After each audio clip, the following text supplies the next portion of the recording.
واللاتي تخافون نشوزهن فعظوهن واهجروهن في المضاجع واضربوهن।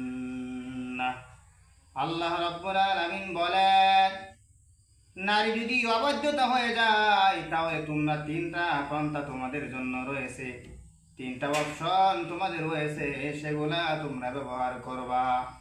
প্রথমত তোমার স্ত্রীকে তুমি উপদেশ দিবা, প্রথমে তোমার স্ত্রীকে বুঝাইবা, যদি সংশোধন হয়ে যায় আলহামদুলিল্লাহ, যদি সংশোধন না হয় তাহলে বিছানায় গিয়ে অন্যদিকে মুখ ফিরে তুমি শুয়ে থাকবে, তোমার স্ত্রীর সাথে কথা বলবে না।